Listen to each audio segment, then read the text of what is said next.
and welcome to the Tales of Osteopathy students with me, Chelsea, and my dear friend V. How are you doing, V? Hello, I'm excited. I'm only going to start babbling, but I'm going to try and control myself. So thank you for giving us a listen. We're really excited. Ooh. Yeah, and thank you everyone who's already started following our social media pages as well. Thanks for the blind faith you've put in us. Yeah, I was even talking to someone about this the other day, and it's like, we've got 120 followers on Instagram already. No podcast recorded yet. Yeah. But we're there. We're getting there. Cool. So thank you so much, everyone. So today, first of all, V, tell me about your cup of tea. Today I'm switching it up. Normally I'm like a 2 tea bags, lots of honey kind of gal, and Chelsea and I always have our tea in pint mugs. It's a traditional way, true UK British person. But today I'm taking it old school and I'm having a pint of Vimto because I just need it. I need it in my life. I love that you've got a pint of Vimto. I think you're going to start a trend. Oh yeah, I'm going to get the shakes though. I'm not used to all this sugar. What about you? Today I've got a yogi tea. Ooh. And I've gone for white tea with aloe vera. Oh, damn. Get that healing tea in you. It's very nice. So for those of you that don't know about yogi tea, one of my favourite little things about it is that you get a little mantra on the tea bag. So it's like on the little tag. Yeah, there's a little mantra. And get ready to cry. But today's mantra is appreciate yourself and honour your soul. Oh my gosh, that's so fucking adorable. I know. Isn't it? Love it. So feeling the good vibes. So we thought we'd start off today anyway with introducing ourselves, so telling you a little bit about ourselves, where we're from, what we do, and how we ended up both studying osteopathy. So V, tell us all. It's always an awkward thing, isn't it? When you're like, oh God, I have to talk about myself and big myself up. It's not the English way to be like, yeah, I'm not a very successful anything. I think I'm a successful attempting to be the best that I can. So Chelsea and I met last year, 2019, at uni, where we're studying osteopathy and we're part-time students. And before that, I had done already a full-time program for a year studying osteopathy at a different university. But I was like, I need to pay the bills. So the landlord needs their money and I need to live. So I changed to part-time. And before that, I'd been a nanny for a couple of years. I'd done some sports coaching with kids, doing hockey, basketball, which I still don't really know the rules of. And some special needs tutoring as well for some autistic children. And before that, I had done 2 years of nursing training, which was really invaluable, but not quite right for me. But that's how I ended up on my osteopathy journey, by working with some physiotherapists whilst I was on placement. And they were like, you know what? If you don't be a nurse, you should try out physiotherapy or something like it, like osteopathy. And then that's where it all began. What about you, hun?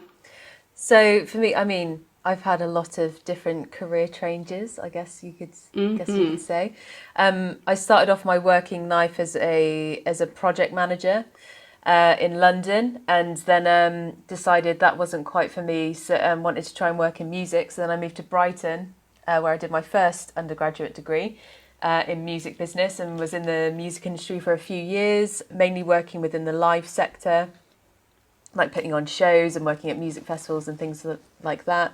And anyone who's ever worked at a music festival will know it is stressful. It's very long days, very little sleep, lots of unhealthy food and alcohol, and my body just didn't enjoy it. And from my own kind of sort of experience of my own chronic illness is how I found out about osteopathy and things like that. So I ended up training to be a yoga teacher. I went to India to do that, which was an incredible experience. And then wanted to sort of balance my Eastern, Western sort of education, and found out about osteopathy, which I'm going to tell you a little bit more about later in our osteopathy tales today. It's an interesting story. Chelsea's been very, very patient because she is an amazing yoga teacher, and I've never done yoga before. Going to some of her online classes during the COVID period of lockdown. And I'm still trying, but it does not come naturally to me. Like, get me into a team sport and I like absolutely thrive. Like, try and get me to do like downward dog or like sit quietly for 5 minutes and I'm like, dear gosh, get me outside. You know, it's right one of my now. favourite things of like when you're getting students, you're teaching a class and you've got people sat down, you've got some people that just instantly just kind of sit completely still, just in that completely sort of meditative zone, essentially. And you've got other people that are just like moving their hair out their face and like itching the back of their neck and, you know, kind of doing everything because they're just like, I just can't sit still, just can't do it. Yeah. It doesn't help me. I need to put like a lock on my door or something like that, because as soon as I sit down to like stretch after a workout or do one of your yoga classes, my dog's like instantly makes a beeline for me and she's like, great, you're sat down. Like, I'm either going to sit on top of you or I'm going to start humping your leg. And it's like, for fuck's sake, get out of here. Do you know, I've genuinely thought about creating some form of compilation of pets in yoga. Because it's one of my favourite things. So I'll tell you two of my favourite pet stories, but literally it seems like everyone I teach has a cat or a dog. But one of them was, she was in a wide leg forward fold. So listeners, I'll paint you a word picture. So thinking like you're sat on the floor and your legs are spread out nice and wide and you're starting to lean forwards in an appropriate way, of course. And so she's leaning forward, she's got her hands on the floor, just slightly leaning forwards, getting a nice stretch through the legs and everything, got her eyes closed, and I just see her dog run into the room and run around and sit in front of her and just put his face right up to hers. Oh. And it's like the cutest thing ever. So lovely. And another one of my students has a lovely little cat who knows when it's yoga time. He seems to know and comes into the room and is just kind of sat there looking for attention. And then whenever you go into Shavasana at the end of the class, so those that don't know, it's at the end of every yoga class, you have something called Shavasana, which is where you lie flat on your back for a few minutes. That's my favourite part. Oh, it's beautiful.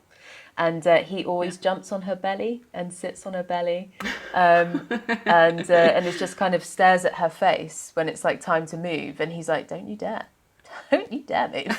I've just got comfy. Just got comfy. But it's amazing. I don't understand cats at all. I feel like whenever I see a cat, I'm like, oh, I need to cross the road. They know that like I'm suspicious of them. I love cats. But anyway, this podcast is about osteopathy, not about cats. So we're going to the meat of the podcast. Yeah, and in fact, before we even get into the nitty-gritty stuff, we should probably do our disclaimer. Please don't come at us for being wrong about something, because we are students. We've finished our first year, and it's Anatomy and Physiology, let alone osteopathy, is wonderful but extremely complex. And we've only just sort of delved into it, finding our footing. Oh, do I even know anatomy and physiology? We have 2 feet. There you go. That's your first bit of advice. Yeah, so Chelsea and I are still learning, so many of you will be practitioners already, and I'm sure you'll be laughing at how little we know. But this is meant to be a progressive podcast where we'll be learning and we'll be telling you guys about what we're learning at the time. So we're bound to get things wrong, especially me, and we're going to try our best to get things right for you and to make it all a bit more fun and chatty and casual, so it's a more enjoyable learning environment. Yeah, absolutely. We found so many anatomy and physiology videos and different things that are about everywhere, but generally anatomy and physiology is almost like just data you need to enter into your brain. Like it's a tough, it's dry. Anatomy and physiology is dry. So we wanted to make it a little bit more fun and exciting, and also, as they say, one of the best ways to learn something is to teach it to someone else. So yeah, exactly. Yeah. We're not going to be wearing monocles. There's no tweed jackets with elbow patches. Oh. My monocle's in the post, mate. It's like, due tomorrow. I thought we agreed on this. I missed that.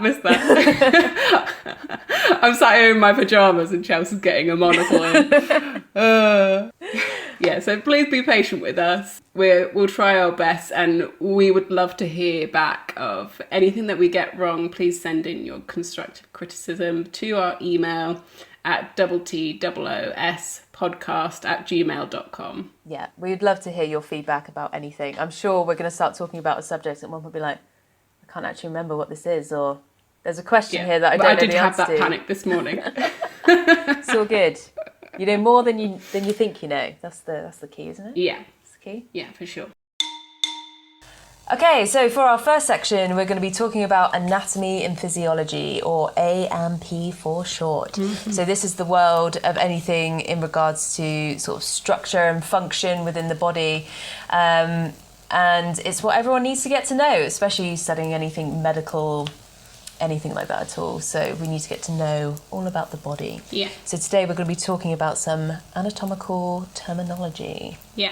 Anatomy and physiology is like a completely different language. It's like learning Cyrillic when you're a dumb English person who doesn't speak another language. And it's very complex because there's lots of influences from Latin and Greek, and a way of helping you understand things is to learn the origin of a word so that you can associate that with when you're learning. Yeah, absolutely. Like one of my top tips would be to learn those prefix and suffix words that you'll see really regularly in regards to anything about the body, or conditions and things like that. So when you come across a new one that you don't know, you haven't seen before, you can actually break it down and understand what it means. So an example of that would be something like pericarditis. Okay, so to break that word down into three parts. So first of all, you've got itis at the end. So anything itis means inflammation.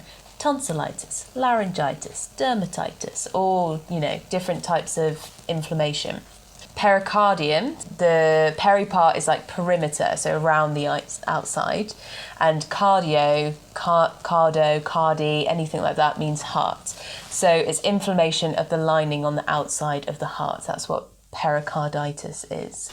And just as the gold standard of how to orientate any person who's learning about anatomy of the human body is you start with looking at the human body in the anatomical position, which is standing straight, looking forward, arms at your side, with your palms facing forward, so that everyone can be at the same level of where you're orientating yourself to what bit of the body that you're studying.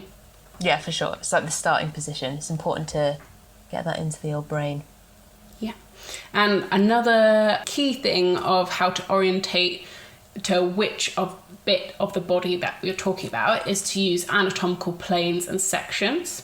So you have the median plane, which if you imagine a big sheet of perspex glass rams straight through the midline in the longitudinal plane, so straight down through the centre, and it divides the head and torso into right and left halves. And then you have the sagittal plane, which divides the body, the head, the torso and the limbs, or its parts, into left and right parts rather than halves. And it's the parallel to the median plane. And then you have the coronal or frontal plane. How can we remember this, Chelsea? So coronal plane being that it goes straight through your brain, straight through your skull. So it separates the body into front and back, essentially, cutting straight through the centre of the body. Yeah. And then we have the transverse or the cross plane, or they can also use horizontal plane in different texts. And this divides the body into upper and lower halves or parts, cross sections.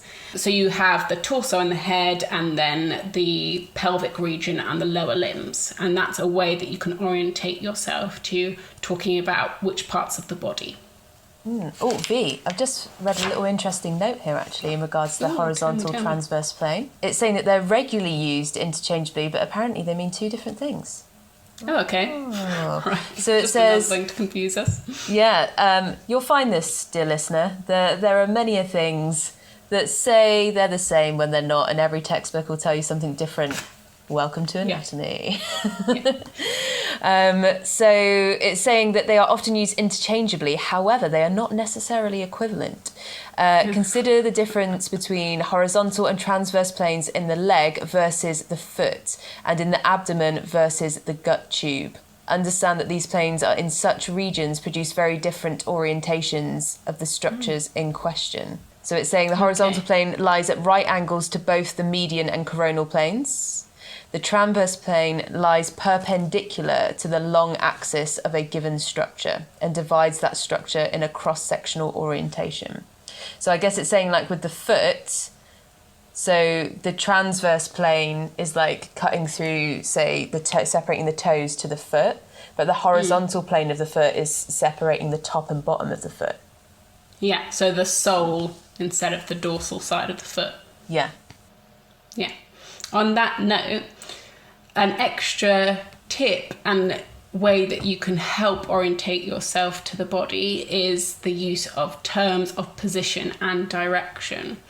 And they help you even more. So to start with, you can have cranial and superior, which refer to a structure being closer to the top of the head than other structures in the head, neck or torso, excluding limbs. So say your eyebrows are more superior than your nose because they're further to the top of your head than your nose is.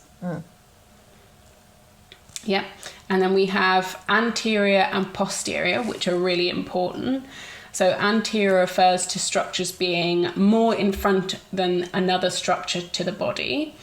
And posterior is a structure being further back to another structure in the body. So like Chelsea said to me the other day, is that she always remembers it as your posterior is your booty, is I love that word, booty. Posterior to your booty.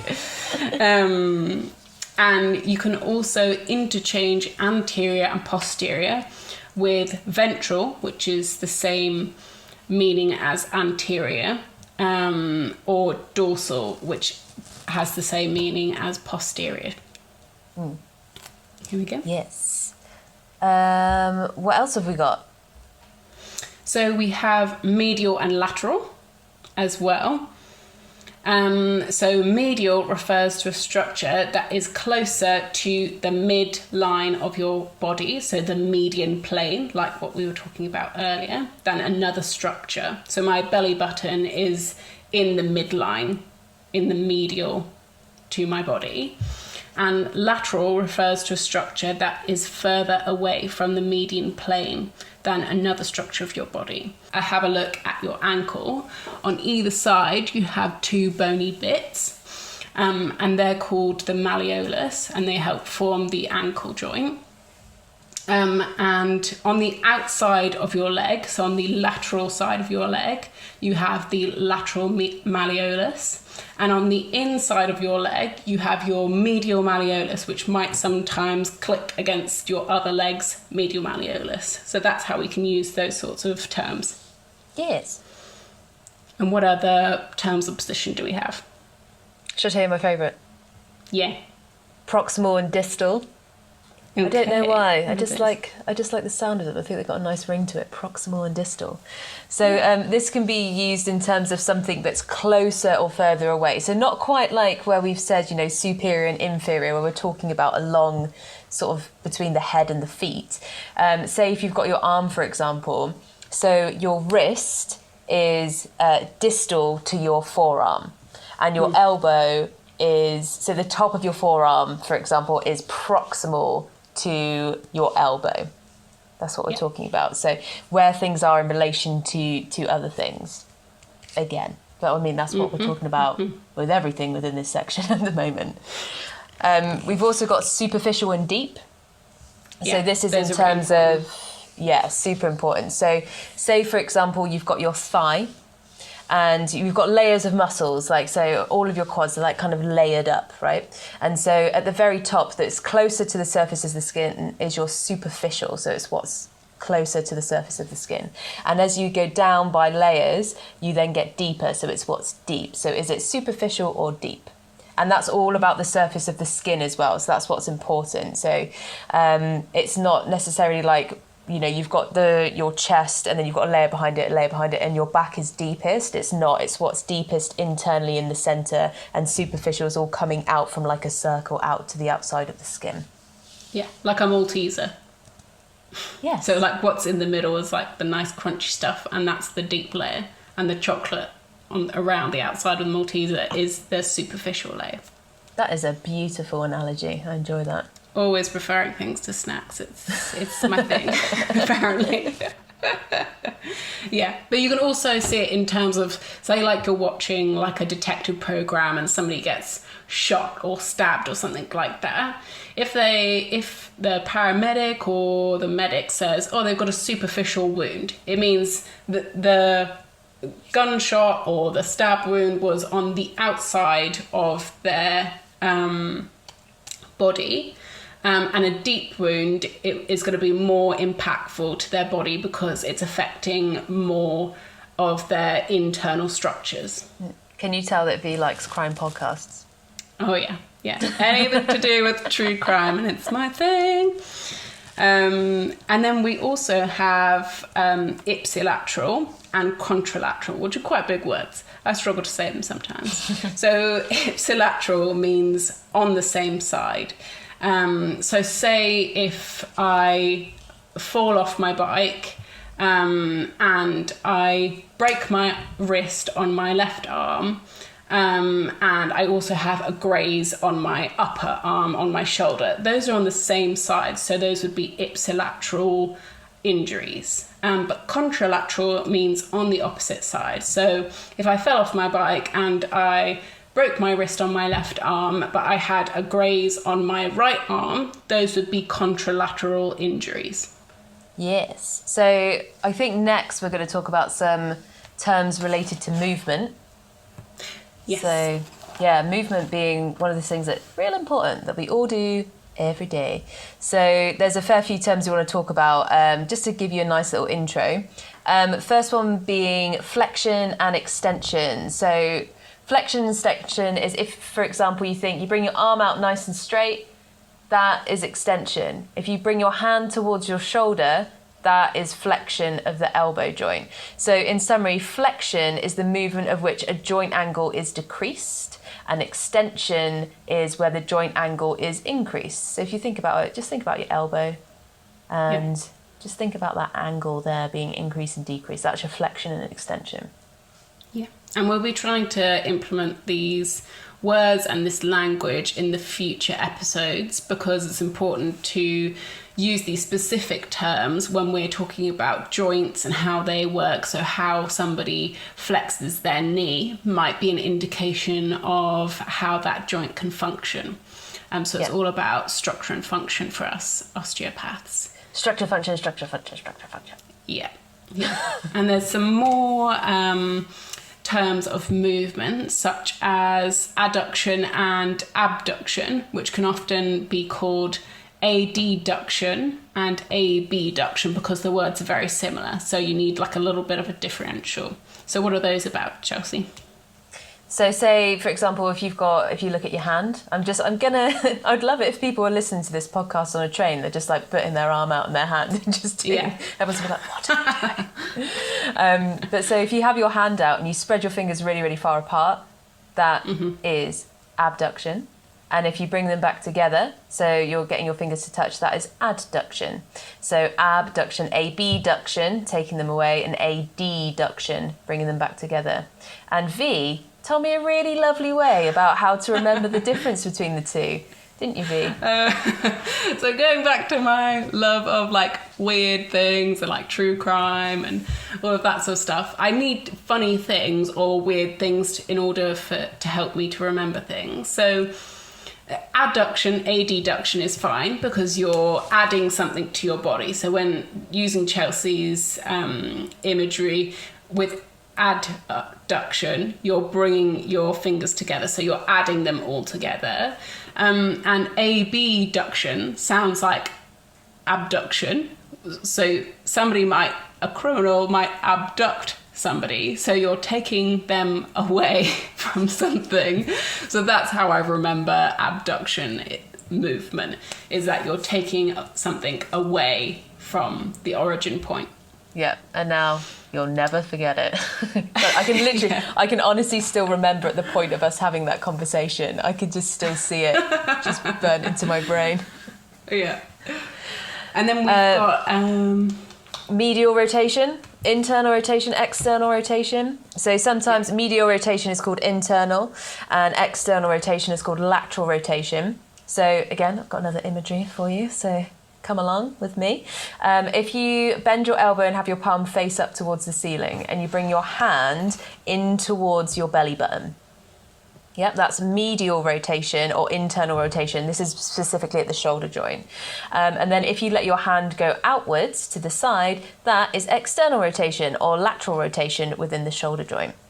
And there's one also, magical. Not necessarily a range of movement, it's not a range of movement on its own, but if you combine flexion and extension, internal rotation, external rotation, abduction, adduction all together into one smooth, fluid flowing movement, it's called circumduction.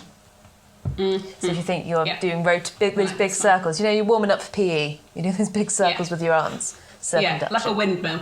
Yeah. Yeah. And we've got one more as well, which is supination and pronation, which you had a question about later on, didn't you, Chelsea? I did, yes. So imagine yourself going in to see your osteopath and they've asked you to lie down on the massage table or the plinth, and they've asked you to lie down in the supine position. This means that they're asking you to lie on your back and face the ceiling for them. And you can also apply this in different areas of the body. So say, I remember what supine is, because if you hold a bowl of soup in your hand, your palm is facing the ceiling. And that's the tie between the supination and eating soup. I love that so much. It's a good one, isn't it? Soup. Supination. Awesome. And prone, so if your osteopath asked you to lie in the prone position on the massage table, they're asking you to lie onto your stomach, and that's what the prone position is. So if you put that into the reference of how your palm faces, your palm would be facing down, and that's how you can remember that one. Yes. So that's an interesting one. We were talking about this earlier with any runners out there, anyone who runs, and you sometimes hear where people talking about they're buying new trainers and things like that, oh, you know, is your ankle pronated or supinated? It's like, what are you talking about? Because as we've just described, you think your palm facing up is supination, palm facing down being pronation. If your foot's doing that, you've got some issues, you need to go and see a doctor.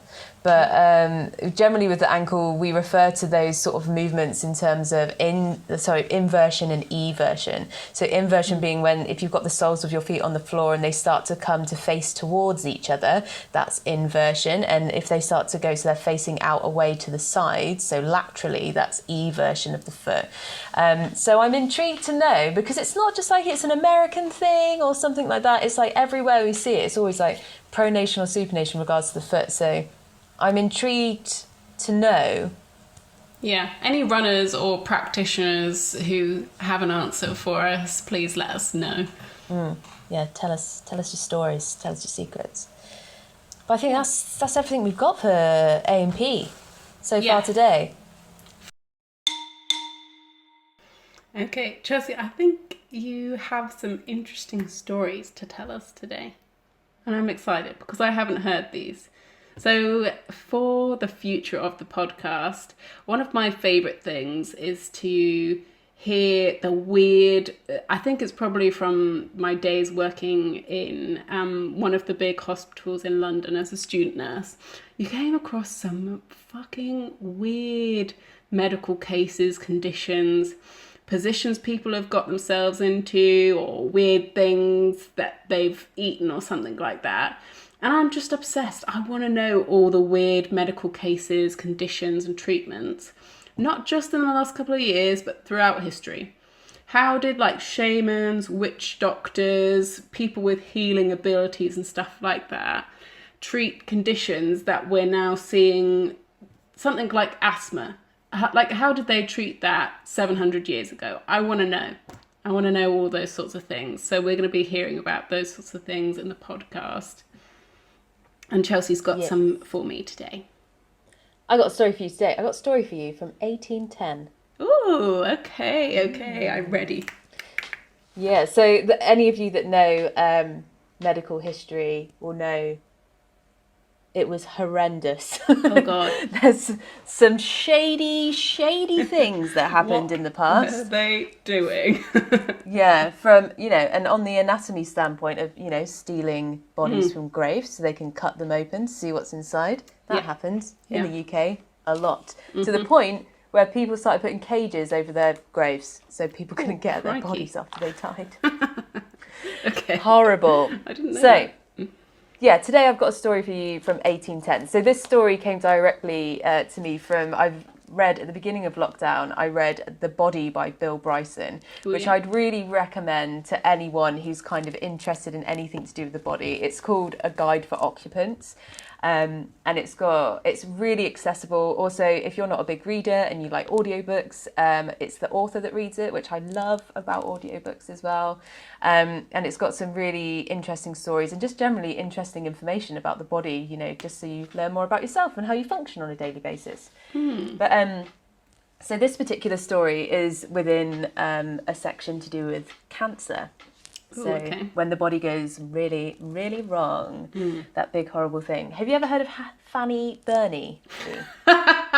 Sorry, did you say Fanny Burney? It's a name. Oh, okay. It's nothing inappropriate. It's not a medical condition. Okay. Mate. It's a human. Okay, my cheeks have gone so red. Woo! Okay, tell me about Fanny Burney. That was beautiful. I didn't even know that. I didn't even register that until you laughed and I knew exactly what you were laughing about. So Fanny Burney, she was an English novelist. And at the time in 1810, she lived in France. And unfortunately, she developed breast cancer. And now, obviously, cancer is an especially huge deal. It's really prevalent within our days and times, even more so than it was back then, because back then you were more worried about things like smallpox and typhoid that was more likely to kill you. Those fun things. But obviously, cancer treatment was not what it is today. And essentially, breast cancer was one of the worst ones you can get because, you ready? So with essentially what would happen is the cancer itself would engulf the entire breast to the point where it would create a cavity within the chest and it would just ooze and seep out fluids that absolutely stank. So the patient or whoever got it would have to essentially recluse themselves and not spend any time with their family because of the fact the rotting flesh on their bodies smelt so bad. So it was horrendous. Is it weird that I really want to see that? No, in fact, if you said anything else, I would have been like, who are you? Oh, yeah. And so the only treatment for it was surgery. So, Fee, what do you think surgery was like in 1810? Oh, I'm imagining the pristine white coats, the nice sterile equipment, some lovely antiseptic being used, some nice painkillers, all of that sort of stuff, yeah? Yeah, no, it's the total opposite. Oh, So back in 1810, there was no anaesthetic, which is the first thing that comes to mind is like, oh, not nice. And so really kind of around that time, surgeons were celebrated for their speed over anything else, because obviously the quicker that shit got done, the better, in a nutshell. Crikey. Yes, so poor Fanny Burney had breast cancer, and she was told that the only thing for it was to have surgery.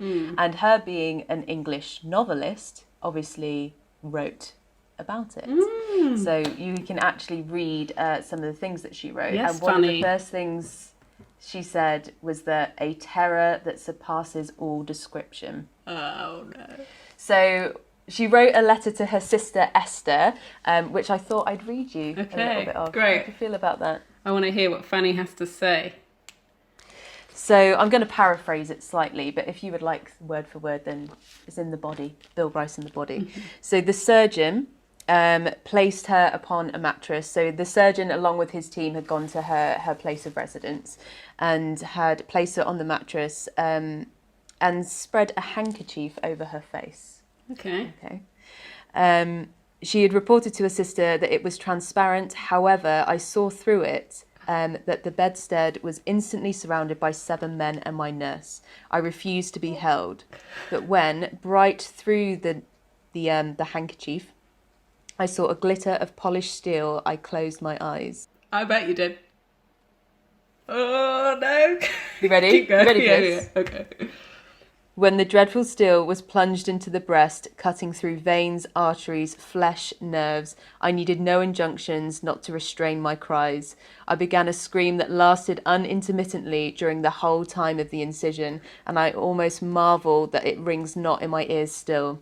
So excruciating was the agony, I felt the instrument describing a curve cutting against the grain, if I may say so, while the flesh resisted in a manner... Oh, stop it, Fanny. Yeah. So forcible as to oppose and tire the hand of the operator, who was forced to change from right to left. Oh, poor him. Then indeed I thought I must have expired. I attempted no more to open my eyes. Oh. So then it goes on, because she thought it was done. It wasn't. No. It wasn't done. And then this bit, what she says here is, oh heaven, I then felt the knife rattling against the breastbone, scraping it. Oh, no. Yeah. Horrific. Later describes it as utterly speechless torture. Oh, God. Fanny. Yeah. But it worked. Oh, Essentially, it worked. the surgery. And she lived for another 29 years after it. She was 58 at the time as well, in 1810. An elderly citizen, hey? At that time. And yeah, so it did actually work, which was the thing, because obviously a lot of those times that kind of surgery would have proven to be fatal, but would have been their only chance. I like to say, fucking horrific. Yeah, I've got chills. Just a little bit of chills. And yeah. Well, I'm glad she wrote about it so that we can know, but fucking hell, that is going against the grain. He had to change his hands over because he was getting a little tired, needed a little Red Bull or something. The scraping of the chest bone as well. That's not okay. It's gross. Horrendous. So, well, thank you. For those of you that don't know, osteopathy is about not using surgery or medication. So, luckily we'll never have to deal with anything to do with that. It's a non-invasive, hopefully no bodily fluids like there was at nursing. None of that stuff. I love to be a little bit disgusted. And like the more gory a wound is, the more I want to see it. Which is, I think, weird, because whenever I try and explain this to my family, they're like, I'm sure you're adopted. But all of that normal stuff. It is, after a while, you almost start to become numb to it. It's like when I remember when I first got the anatomy textbooks and I was flicking through, I was like, what the fuck is that? Like, it's always something disgusting. But now it's like, oh, what is that? It's just like, it just changes your whole opinion after a while. What is that oozing in the background? Yeah. Let me know. Interesting. Yeah. I can say, I did do dissection last year at my other uni, and I thought I would enjoy it. Not enjoy it, but I thought I'd find it more interesting. But I've got to tell you, the smell of formaldehyde. If you're into that sort of thing, I would definitely go and see Body Worlds. It's on in London at the moment, and it is very, very interesting to see and just appreciate how amazing the human body is, and like how much it takes for us to do our daily functions. It's very humbling. V, do you want to know a tale about osteopathy? Yes, yeah. Let's lighten the mood. I'm hoping it's a good one. It's quite good. It's my own personal Yeah. first experience of osteopathy, actually. Oh, is it now? Yeah, so each week we're Okay. going to have a tale of osteopathy. So this is for one, you get to know more about osteopathy and the magic that it is. And two, we get to hear from you because we want to hear your stuff. Because I think also a lot of people think osteopathy is like, oh, my back hurts, I'm going to go and see an osteopath, or, very much like along the lines of a physio or a chiropractor. I think a lot of people think osteopaths is essentially uber physios in a nutshell, but it's not just about manual therapy.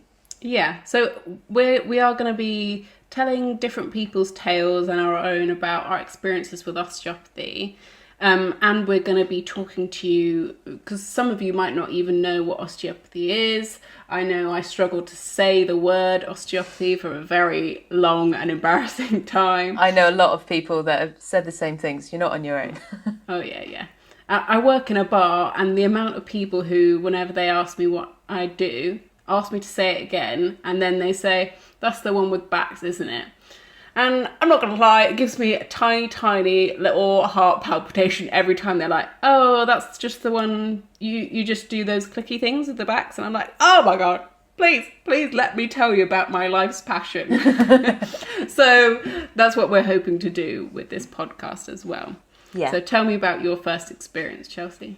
So I was working for a physiotherapy and sports therapy clinic doing some business development for them. So this was back in the time when I wanted to become a yoga therapist, and at the time I wanted to become a physio. So before I could actually go to university to do that, I wanted to get some experience of working in a clinic. And the owners of the clinic had a friend who was an osteopath who used to work with them, and came in one day whilst I was there, and they were having a chat and catching up and stuff, and they started talking about this particular stretch, which I've never found out the name of, but dear listener, I'm going to paint you a word picture so that you can understand what it is. So first of all, imagine you're stood up nice and straight, and you bring out both your arms to the side, so your hands are level with your shoulders, and you lift your right arm all the way up in the air by your head, and bend at the elbow to drop the hand down the back, and you drop your left arm down and then bend that elbow to try and bring that hand up your back, and the aim is to try and interlock your fingers. Yeah, can you do it? No, I can't either. Not at all. So they were talking about that stretch, and I was like, can you help me with that? Because I can't do that at all. And he was like, okay, come here, let me look at your eyes. And I was like, what are you talking about? I've just talked about a stretch that I'm trying to do with my shoulders. What do you want to look at my eyes for? And what's that got to do with it? Yeah, exactly. And so he made me gaze at his finger and was going from one side to the other, up and down. He was like, yeah. Trying to hypnotise you. Yeah. Still hypnotised now. That's why I'm obviously doing osteopathy. That's it. That's how you get into it. You've got to be hypnotised by another osteopath. It's a cult. It's not. We promise. We promise. We're not joking. Anything we're not in a cult. This is not a cry for help. Sorry. Continue with your story, Chelsea. And so doing that assessment with my eyes, and realised one of your eye muscles is weak, and so got a tennis ball and started to write some letters on the tennis ball, and then I did the stretch again, and he measured where my fingers reached. Just put some Post-it notes on my back essentially, just to measure where they were. And then he said, okay, stand in front of the wall, throw the tennis ball above your head, and as it's coming back to you to catch it, shout out the letter on the tennis ball. And it's coming back. And I was like, okay. And so I started doing it. I was like, I cannot see that for shit. I haven't got a clue what letter that is. And then after about maybe a minute and a half, I was like, oh, A, S, did it. And I maybe said it 5, 6, couple more times, and he was like, okay, stop. And then I did the stretch again, and my finger reach had increased by 2 centimetres. And I was by just 2 centimetres? 2 whole centimetres? 2 whole centimetres. And I was just like, how is that even possible? And he said, because you've got problems with your eyes, so you don't move your eyes properly when you look at stuff, you move your head and your neck, and you've created tension in your neck and in your shoulders, which is why you weren't able to reach and do that stretch. So by strengthening the muscles within your eyes, you've released the tension in your neck and shoulders, hence increasing the reach. I know. Mind blown. I was literally like, that is fucking mental. And it was just like, what even is that? And he was like, it's basic neurology. And I was just like, can you fix my neurological condition, please? Thank you. And that's when I went into treatment with the osteopath and realised that it's literally magic. Wow. So yeah, that is my osteopathy tale. I fucking love it. I love osteopathy. Yeah, it's awesome. It's so good. Super I love awesome. that. So we was able to see the compensation you were making with for your eye muscles not being strong enough. And it altered the tension in your neck muscles, and that altered your ability to do that stretch. Yeah. Wow. Okay. Mental, just me, isn't it? or is it really, really cool? It's so cool. That there's so many stories like that as well. That I mean, I don't know about you, V, but like talking to other people within our course and hearing about their treatment and things like that I find it fascinating. So Yeah. you want to hear more stories? Tell us more stories, people. Yeah, next episode I'll be telling you how I got into osteopathy, and that story. And it's always like completely different to everyone else's origin birth story into how they became in love with osteopathy. So it should be really interesting, and some more weird medical cases, conditions, treatments, and that sort of stuff. Oh yeah. I mean, there's an endless list, isn't there? There is an endless. There is. Endless And we list. really, really want to hear other people's stories as well. Whether you're like complete newbie to osteopathy and you don't know how to say the word and you've never experienced it at all. If you've got like a weird medical condition, or you've heard a cool story or read an article about something, send us it in. And if you're a practitioner, whether it's osteopathy or physiotherapy, or you're a personal trainer, and you've got a story without any patients' names or details, please, just the general story, please do send that into our email, which is once again TOOS podcast@gmail.com. And you can follow us on social media accounts. We're all on everything, and it's TOOS podcast. So you can go follow us on there to catch up with everything we're doing. Yes. We'll be sharing lots of info. But yeah, we'll always keep everything anonymous, of course, unless, you're an osteopath yourself and done some amazing treatment and want to shout out. Then, of course, you want us to share your details. We will do that, sharing the love. So, V, have you got a question for me? Yeah, another thing that I've been really excited is that I really want to learn more about yoga and Ayurveda as well, which Chelsea's currently a yoga teacher, which I mentioned earlier, and she's doing a course in Ayurveda or Ayurvedic medicine. So I'm going to be asking Chelsea a couple of questions about yoga and Ayurveda in the next couple of episodes throughout the series and throughout the podcast. So my first question, it's going to be a basic one, but for anyone who doesn't know, what is yoga? Is that a really, how long is a piece of string, or... I was literally about to say, how long have you got? Yeah. But I just know that I see a lot of skinny girls in expensive leggings drinking lattes after they do it, and I'm thinking... That's not HIIT class cross training or anything like that, or just let me know what it's all about. That's the thing, isn't it? You search #yoga on Instagram and you've got some skinny white girl on the beach doing a handstand, and that is not what yoga is. So yoga is an ancient Indian philosophy that can be dated back to up to 12,000 years ago. It is 12,000 years ago. So oh, wow. There were essentially these books called the Vedas, okay, which is what you can say essentially is the encyclopedia of India, okay. So there are 4 Vedas, and these were written a lot, up to 7,500 years ago, but all of the information prior to that was passed down via word of mouth, and they've even uncovered sort of statues and stuff of people being sat in a lotus, so it's called Padmasana, in a lotus position. Which is it's incredible. So obviously you can't tell if that's exactly them someone practicing yoga or meditation.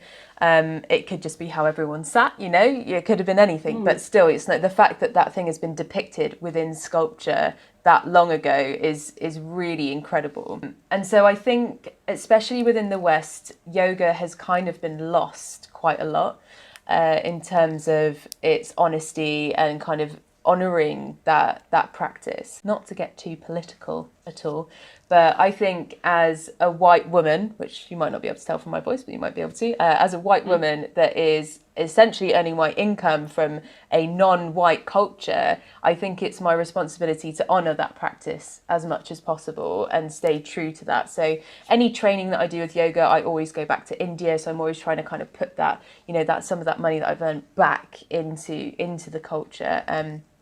I try to go through kind of Indian yoga teachers myself and all of that sort of thing as much as I can. And so yoga essentially is an ancient Indian philosophy. And what we see within the West nowadays is the asana practice, which is the physical practice of yoga. And everyone sees it as like a workout, which it's not. Yoga is a work-in, not a workout. And I like that. that's one of my friends told me that quote and I've stolen it. Yeah, it's a good one. And essentially there's so many different levels to the practice. It's something that I talk about quite a lot actually. So even, for example, things like pranayama, which is breathing exercises, mudras, which are positions or gestures. Mudra can be translated to gesture. So it's, you know, where you do things with your hands. Those are called hasta mudras, hand gestures. We've got things to do with meditation and also you've got things called yamas and niyamas, which are social and self-disciplines. So this is things like, for example, asteya, which is don't steal. And that includes people's time, not just stealing things. It's also ahimsa, which means no harm, no violence. And that doesn't just mean physically violent. It means that you don't say, you know, bad things. You don't think bad things about other people and yourself, which is kind of the first step where everyone falls down because everyone's negative to themselves at some point. So those are the social disciplines, and you've got self-disciplines like saucha, like making sure you're clean and all these sort of things. So yoga isn't a physical practice that you do on your mat. It is something that you take into every aspect, every day of your life. It is a way of living. It's not just look at this handstand and headstand that I can do. Aren't I flexible? La da da. Yeah. One of the first things people say to me when I say, oh, I'm a yoga teacher, like, oh, I can't do yoga, I'm not flexible. And it's just like, it's not about that. That's just what Western culture has put out there to say it's like, this is what yoga is. It's about being flexible. It's not at all. Literally any human ever, if you're 1 or 100, can do yoga. And it's not about kind of folding yourself really deeply to get into a pose. It's about spending that beautiful, beautiful time with yourself and honouring your body and yourself at that time and carving out some really lovely self-care. And then taking that throughout your day as well. It's about, it's about so many different things. It's not about, you know, being flexible. But I could do, you know, a whole hour on this topic, which I won't. Yeah. Yeah, in fact, we probably will do special episodes dedicated to yoga for those who are interested in whether you're like me and you're a complete newbie or whether everything about your life is based on yoga practice. I think it's really invaluable knowledge to appreciate the history of something is really important to both Chelsea and I. And is always something that we want to know more about and we want to share with people. Fee, you got anything else that you want to say today? No, I think I just want to say thank you very much for everyone who's listened to this episode. I hope that you found this interesting, and if not interesting, at least you can laugh at our attempts at making it so. Yeah, come back and listen. Let us know what you want us to talk about. If there's, say, like, guys, I've got this topic that I want to talk about, I want to know more about, and I like your style, give us a shout and we'll sort it out. I also want to give a huge shout out to Luke, who created our jingle. He is an absolute angel of a human. He's incredible. He's also asked for no payment and for us to just donate to a Black Lives Matter charity, which, I mean, can you get a better human than that? absolutely not. So we will have links to him on our website as well that you can go and check out. And so you can go and access him and his music and information too. Like, we'll have everything on our show notes page for this episode, so all our sources that we've used for everything we've discussed today, kind of along with some links to some healthy tips. V has created a banging Pinterest account which has got loads of study boards and things like that, and has amazing things everywhere, so definitely go and check that out and help you in your study. We know it's technically summer, but every day's a school day. What I found really, really great about osteopathy and about our year, shout out to our year at university, by the way, is that everyone is from completely different backgrounds at completely different stages of their life. And we all have this shared passion for osteopathy. And that's what you can share with all osteopaths around the world, is that we have something really special that unites us all and that we are interested in. And we're going to try and share that passion with you on this podcast. Yeah, absolutely. We're hopefully going to get some of them on as guests so they can tell you their life stories as well, their tales of osteopathy, and talk about, where they've come from and what they've done. So, awesome. Yeah. Cool. Okay. That's a wrap. Yeah, look at us. Thanks. Just finishing our first podcast episode. Yes. Thank you so much, everyone. Have an amazing day, and we shall catch you soon. Love you. Bye.